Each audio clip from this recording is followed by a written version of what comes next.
आज के भारत में एक युद्ध चल रहा है और वो युद्ध राजनीति की सीमाओं से कहीं आगे निकल चुका है, क्योंकि वो दो विचारधाराओं का युद्ध है। सवाल है कि इस युद्ध का भविष्य क्या है, और उससे भी बड़ी सवाल कि आप इस युद्ध में कहां पर स्टैंड लेते हैं, और सवाल है कि दांव पर क्या लगा हुआ है। ये युद्ध में एक पक्ष बोलता है कि हम भारत के गरिमा, भारत के विरासत की बात करते हैं, तो दूसरा बोलता है हम देश की एकता और अखंडता की बात करते हैं। लेकिन सवाल है कि आखिरकार इस युद्ध का परिणाम क्या होना है, और सवाल है ये युद्ध आज भारत के वर्तमान को और आने वाले भविष्य को किस तरीके से प्रभावित कर रहा है। चलिए आज की इस वीडियो में समझते हैं इस सदी के सबसे खतरनाक और सबसे गर्मागर्म बहस को। नमस्कार, मेरा नाम है अमित कुमार और आप देखना शुरू कर चुके हैं हमारे the untold Bharat YouTube channel पर जनता जनार्दन के ये सीरीज, जिसमें आज बात हिंदुत्व वर्सेस धर्मनिरपेक्ष का।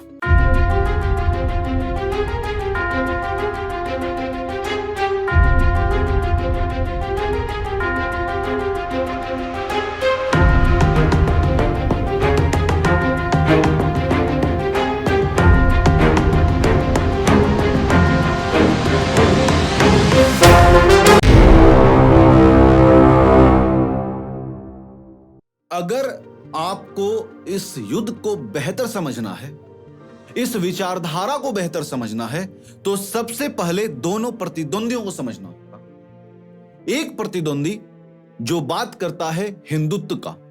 कौन है वो लोग जो हिंदुत्व पर बात कर रहे हैं? कई सारे लोग हैं, कई सारे राजनीतिक दल भी हैं और कई सारी संस्थाएं हैं जिनका यह मानना है हिंदुत्व इस देश का विरासत है जो खो चुका है और हम उसे वापस से लाना चाहते हैं। वहीं दूसरी ओर धर्मनिरपेक्ष है, और धर्मनिरपेक्ष क्या बोलता है कि अगर धर्मनिरपेक्ष खत्म हुआ तो यह देश जो विविधताओं से भरा देश है, कई सारे धर्म, मजहब, संस्कृति के लोगों का समावेश है, वो कहीं ना कहीं नष्ट हो जाएगा अगर धर्मनिरपेक्ष हट गया तो। और इसी कारण से इसमें भी कई सारे लोग, कई सारी संस्थाएं और कई सारे राजनीतिक दल हैं जो इसकी बात करते हैं, इसके बारे में बात करते हैं। लेकिन सवाल है कि अब ये बहस क्यों उमड़ रहा है। सवाल है जब देश बना था उस वक्त तो फैसला हो चुका था कि ये भारत धर्मनिरपेक्ष रहेगा, तो सवाल है वापस से वो बहस, वो सारे के सारे समस्याएं वापस से क्यों उठ रही हैं। चलिए समझते हैं एक एक करके विस्तार पूर्वक। देखिए यहां पर दो शब्द आया है। जब तक हम लोग इस शब्द के अर्थ को नहीं समझेंगे, इस पूरे बहस को नहीं समझ पाएंगे। तो पहला शब्द क्या है? हिंदुत्व। अब क्या होता है, ज्यादातर लोग हिंदुत्व को हिंदू धर्म से जोड़ देते हैं, लेकिन यह गलत है। हिंदुत्व अलग है। हिंदू धर्म केवल एक हिस्सा मात्र है हिंदुत्व का। हिंदुत्व का अर्थ क्या है? हिंदुत्व मतलब यहां के लोगों का संस्कृति, यहां के लोगों का परंपरा, यहां के लोगों का विरासत। यहां मतलब सिंधु नदी के किनारे जो भूभाग है वहां पर मौजूद लोगों का संस्कृति, परंपरा, विरासत, यही है हिंदुत्व। तो जो लोग हिंदुत्व की वकालत करते हैं उनका कहना है कि हम उस पौराणिक संस्कृति को वापस लाना चाहते हैं। हम इस देश के आदि अनादि काल से चली आ रही परंपराओं को वापस लाना चाहते हैं और हम इस देश के परंपराओं को पुनर्जीवित करना चाहते हैं। तो इसमें हर्ज ही क्या है? तो इसके लिए आपको समझना होगा जो दूसरा पहलू है वो है धर्मनिरपेक्ष का। धर्मनिरपेक्ष क्या है? देखिए धर्मनिरपेक्ष का भी दो अर्थ होता है। एक धर्मनिरपेक्ष जो पश्चिम के देशों में चलता है, वहां पर धर्मनिरपेक्ष मतलब देश जो है उनका वो किसी भी धर्म को नहीं मानेगा। लेकिन भारत का धर्मनिरपेक्ष बिल्कुल अलग है। हमारा धर्मनिरपेक्ष क्या बोलता है कि हम इस देश में जितने भी धर्म के लोग हैं, हर एक धर्म के साथ एक जैसा व्यवहार करेंगे, जिसे कहते हैं सर्व धर्म समभाव, यानी हर एक धर्म के साथ एक जैसा व्यवहार। तो यहां पर हर्ज क्या है? सवाल यह है कि जो लोग हिंदुत्व को नहीं समझ पा रहे हैं पूरी तरीके से, वो बोल रहे हैं कि धर्मनिरपेक्ष जो है वो रहना चाहिए, क्योंकि अगर हिंदुत्व आएगा तो हिंदू धर्म आ जाएगा। तो यहां पर क्या हो रहा? कॉन्ट्राडिक्शन हो रहा समझ की वजह से। और वहीं जो लोग हिंदुत्व को नहीं समझ रहे हैं, जो हिंदुत्व का प्रमोशन तो कर रहे हैं लेकिन हिंदुत्व को समझ नहीं रहे हैं, उनको लगता है कि हिंदू तो मतलब हिंदू धर्म होता है, धर्मनिरपेक्ष रहेगा तो हिंदू धर्म डोमिनेट कैसे हो सकता है। लेकिन सवाल है दोनों का कोएग्जिस्टेंस हो सकता है, क्योंकि धर्मनिरपेक्ष धर्म की बात कर रहा है और हिंदुत्व जो है वो यहां की परंपरा की बात कर रहा है। परंपरा और धर्म में अंतर है। भारतीयता ये हमारा परंपरा है, हमारा संस्कृति है, लेकिन हिंदू इस्लाम ये सब धर्म है। लेकिन सवाल है कि जब इतना साधारण सा माजरा है तो इतना उलझा हुआ क्यों है। तो इसके लिए आगे के सारे रणनीति और राजनीति को आपको समझना होगा कि इतना साधारण माजरा होने के बावजूद इसे क्यों इतना उलझाया जा रहा है। क्या सच में ये धर्म की लड़ाई है या केवल सियासती खेल है? चलिए समझते हैं। देखिए, ये सवाल है, ये लड़ाई का शुरुआत कब होता है? कहानी शुरू होती है देश के आजादी के वक्त, जब देश अपना गुलाम था। तब अंग्रेजों ने एक बीज बोया जिसे कहते हैं फूट डालो शासन करो, और इसी बीज बोने के तहत अंग्रेजों ने बंगाल का विभाजन करवाया। भारत में सांप्रदायिक चुनाव, मतलब एक धर्म के लोग अपने ही धर्म के लोगों को केवल वोट दे सकते हैं, इस तरह का व्यवस्था लाने का पूरा प्रयास किया। इसका बहुत सारा दुष्परिणाम हुआ। जब देश आजाद होता है तो आपको पता होगा बंटवारा क्यों हुआ था, हम सबों को पता है। लेकिन उस बंटवारे के बाद भी जब अपना देश 15 अगस्त 1947 को पूरी तरीके से आजाद होकर स्थापित होना शुरू होता है, तब उस वक्त कई सारे यहां के जो नेता लोग थे वो सभी भारत को धर्मनिरपेक्ष रखना चाहें ताकि यह समस्या दोबारा ना हो भविष्य में। लेकिन क्या हुआ, समय के साथ राजनीति में कई सारे परिवर्तन आए और उसी राजनीति परिवर्तन के तहत 19वीं 20वीं सदी के तहत यहां पर वापस से यह मुद्दा, हिंदुत्व का मुद्दा गर्माता है, जब बाबरी मस्जिद, रामलल्ला जन्मभूमि, इस तरह के मुद्दे भारत में आते हैं।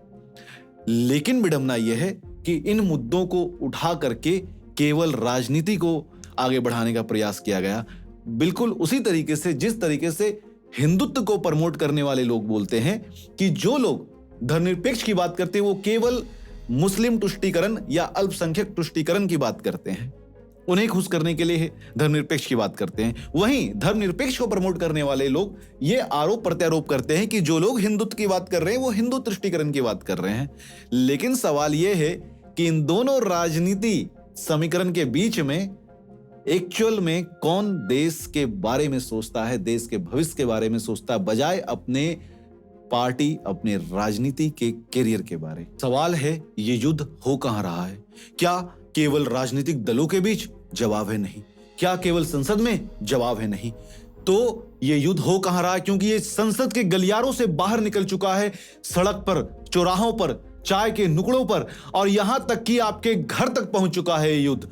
आपके व्हाट्सएप फीड से लेकर के आपके मोबाइल हैंडल तक हर एक जगह पर यह युद्ध पहुंच चुका है।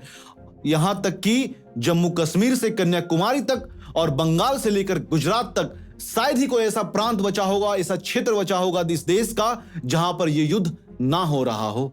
यह युद्ध इस तरीके से फैल चुका है कि भारत के हर एक आवाम के नब्ज तक में शामिल हो चुका है। आप या तो धर्मनिरपेक्ष को प्रमोट करते होंगे या तो आप सेक्युलरिज्म के विरुद्ध जाने वाले हिंदुत्व को प्रमोट करते होंगे, किसी ना किसी एक विचारधारा को आप जोर से प्रमोट करते होंगे। लेकिन सवाल है इसका परिणाम क्या होगा? सवाल है इसमें, इस राजनीतिक प्रपंच में पीस कौन रहा है? तो जवाब है हम और आपके जैसे आम लोग। लेकिन सवाल है ये युद्ध इतना मायने क्यों रखता है? एक तरफ हिंदुत्व को प्रमोट करने वाले लाखों लोग हैं जिनका कहना सदियों से हमारे साथ इस देश में उपेक्षा किया गया है, अल्पसंख्यकों को तवज्जो दिया गया है और अब वो अपने अधिकार को प्राप्त करना चाहते हैं।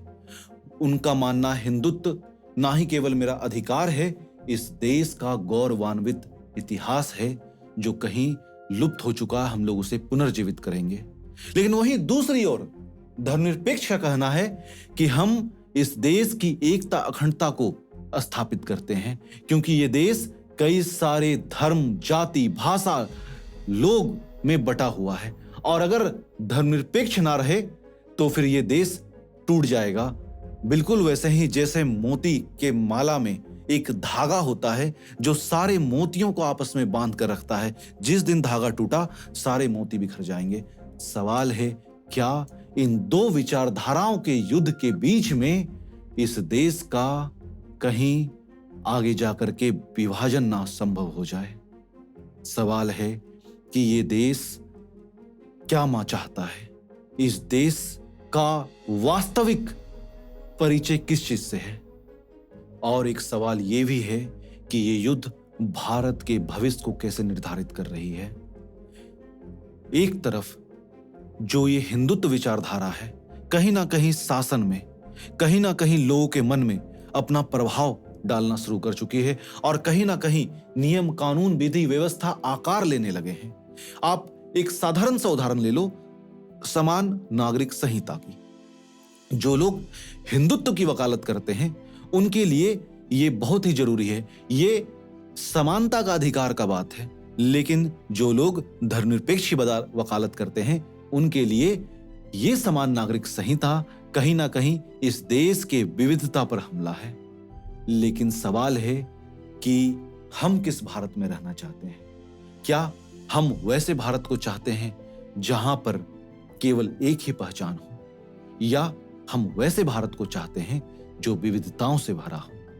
और इस सवाल का जवाब ना मेरे पास है ना सत्ता के पास। इस सवाल का जवाब केवल और केवल एक ही व्यक्ति के पास है, और वो व्यक्ति वो एक नहीं, इस देश की सारी आवाम है, यानी आप है। आपके पास ही जवाब है। ये युद्ध केवल राजनीतिक युद्ध नहीं है, ये युद्ध इस देश के भविष्य की युद्ध है। ये युद्ध हमारे और आपके लिए युद्ध है, और हम सबों की आवाज मायने रखती है, आपकी आवाज मायने रखती है। तो इस युद्ध में आप कहीं ना कहीं तो स्टैंड लेते हैं, तो स्टैंड जरूर से लीजिए और अपना एक पक्ष तय कीजिए और जवाब दीजिए कि आप कैसा भारत चाहते हैं, आप क्या देखना चाहते हैं। क्या एक ऐसा भारत जो एक रूपता को समेटे हो, या एक ऐसा भारत जो विविधताओं से भरा हो। याद रखें कि चुनाव आपका है, और इस चुनाव में हमारे देश का भविष्य निर्धारित होना है, हमारा और आपका भविष्य निर्धारित होना है, हमारे आने वाली पीढ़ियों का भविष्य निर्धारित होना है। जितना अधिक हम इस पर चर्चा करेंगे उतना अधिक हम इसे समझ पाएंगे और एक सही जवाब तक पहुंच पाएंगे। तो उम्मीद करता हूं कि आप सभी कमेंट सेक्शन में अपना जवाब जरूर से देंगे कि आप क्या स्टैंड लेते हैं। मिलते हैं इसी के साथ अपने अगले वीडियो में, तब तक के लिए जय हिंद, जय भारत, वंदे मातरम।